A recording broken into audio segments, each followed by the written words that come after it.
दिघे आणि रांजणगाव परिसरात थेट पोलिसांवर गोळीबार करून पसार झालेल्या एका अट्टल गुन्हेगाराच्या मुसक्या आवळण्यात पुणे पोलिसांना मोठं यश आलं आहे। तब्बल महिनाभराच्या थरारक पाठलागानंतर आणि अनेक जिल्ह्यांमध्ये शोध मोहीम राबवल्यानंतर मालमत्ता गुन्हे विरोधी पथकानं शेखर संभाजी जाधव या सराईत गुन्हेगाराला अटक केली आहे।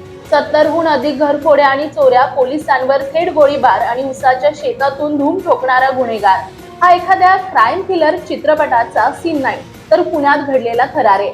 दिघे आणि रांजणगाव पोलिसांची झोप उडवणाऱ्या शेखर जाधवला अखेर पुणे पोलिसांनी बेड्या ठोकल्या। या थराराची सुरुवात झाली 13 मे रोजी। दिघे परिसरामध्ये शेखर जाधव आणि त्याच्या 3 साथीदारांनी पोलिसांवर थेट गोळीबार केला आणि तेथून पोबारा केला। दिघे पोलीस ठाण्यामध्ये खुनाच्या प्रयत्नाचा गुन्हा दाखल झाल्यानंतर पोलीस त्याच्या मागावर होते।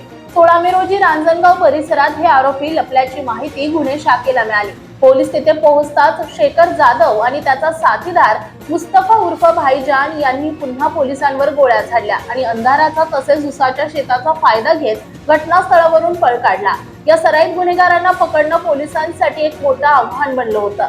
यानंतर मालमत्ता गुन्हे विरोधी पथकाचे वरिष्ठ पोलीस निरीक्षक संजय चव्हाण यांच्या पथकानं विशेष शोध मोहीम हाती घेतली।